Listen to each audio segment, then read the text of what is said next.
Well, Cheryl Tyler's back with the last Wrestling Dumpster Fires video for this month. And I saved the worst for last.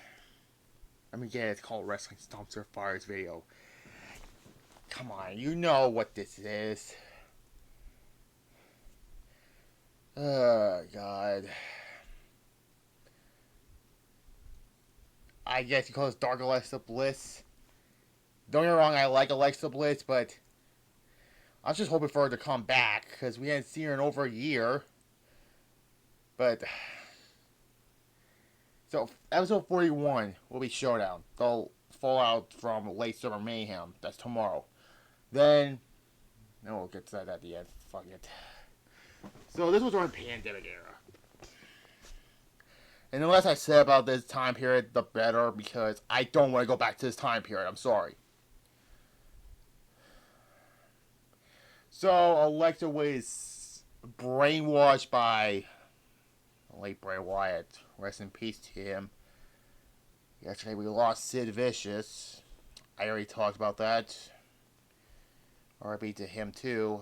He was a great... I thought he was a good performer in his time. But we're not going to talk about that. Although it's tragedy for his wrestling career ended at that Sin period where he broke his leg against his will by who told him that? John fucking Laurinaitis. Fuck you. That's why I have no sympathy for him because of his treatment, how he treated Jim Ross instead for that. Fuck him. I mean, there are dumpster fires down the line, but probably I won't. But regardless, then the whole thing went to the Fiend and Randy Orton's feud, which the less I say about that, the better, because that feud was led to me the worst WrestleMania match ever. It's not Goldberg Brock Lesnar. It's not Michael Cole Jerry Lawler. It's this fucking match. It's one of my worst matches ever. And this might be my worst. This is the worst WrestleMania match ever. Because how insulting this was. This was when fans came back. And this led to Alexa turning on Bray. And this didn't conclude because Bray Wyatt got released like some point in the summer. And Orton just went on to team up with that fucking piece of shit Matt Riddle. Fuck him. And this led to Alexa bringing a doll named Lily. The less I say about that, the better. And keep in mind, this was still during the whole Thunderdome era. I'm glad we're not in that era anymore. She had a feud with Shayna Baszler because she was the reason. Like, seriously, like, what's the point of those holds? Why are we still having these women's tag titles like 5 years after their conclusion? Because those belts are meaningless pieces of toys. That's the best I can say about them, really, nowadays. And Sheena got afraid of a fucking doll. Literally. And this happened at Hell in a Cell, which this was the last Thunderdome pay-per-view, by the way. Let that sink in, because that show sucked. Then again, does anybody remember most of these Thunderdome pay-per-views? Not really. Then when the fans came back, for realsies, Alexa failed to win Money in the Bank, which honestly, I'd rather have her win than Nikki Cross. That's almost a superhero.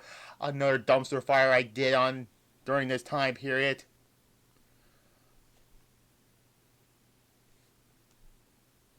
Then the Eva Marie feud. The less I say about her, the better, because she sucked in the ring. And this was around the time where she got Piper Niven name No, I'm not saying that fucking word again, okay?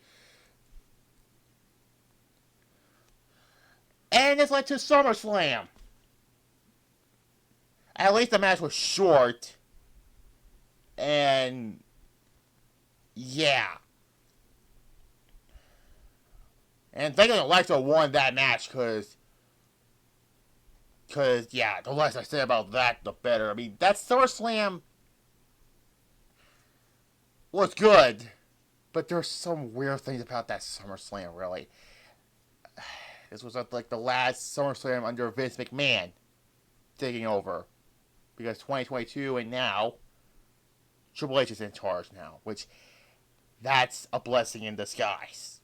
Or that's a blessing right there, rather. That same SummerSlam Charlotte won the winner of the Raw Women's Championship back from who? The same woman who won Money in the Bank, Nikki Cross as a superhero. Bleh.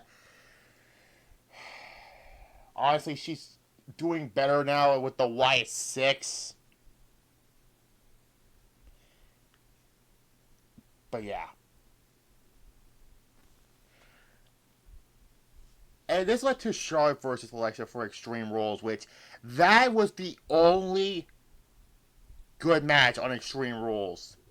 Because this is still when the fans came back, like a month after, a year rather, because yeah. But the field was so bizarre. Not Goldust bizarre. Where Alexa just gave Charlotte a doll named Charlie, which I was like, what the fuck was this? And that doll was ripped apart on the Go Home Raw before Extreme Rules. So there went that. And this match, again, it was the only great match on Extreme Rules. Because it had a good story, because, Charlotte said, I want the old Alexa Bliss back, which I'll have in like the following year, because this is the end of this whole thing, really. Charlotte won, she destroyed Lily, and that was it. Charlotte went to SmackDown afterwards, and the less I say about that title exchange, the better. But yeah, just a stupid character change. I mean, literally. If you want to count WWE 2K24 with the supernatural storyline with Alexa, but she was not like the dark version of her in that storyline. There was like a manifestation character. That storyline was wild, really. But yeah, I'll be back with these next month. I mean, I like to do these dumpster fires really because me shitting on bad stuff in wrestling. Bad storylines, bad feuds, dumb character changes. When a bitch turned to Joseph Park, my first dumpster fires, and many more. But yeah, tomorrow will be episode 41 of Showdown, the fallout from Late Summer Mayhem, and the official Road to Revenge. Thursday will be Sacrifice 2005, so subscribe, click the notification bell on that one so you'll see that on my secondary channel. Friday will be my SmackDown review, and then the Bash in Berlin review also. And there's that. Goodbye.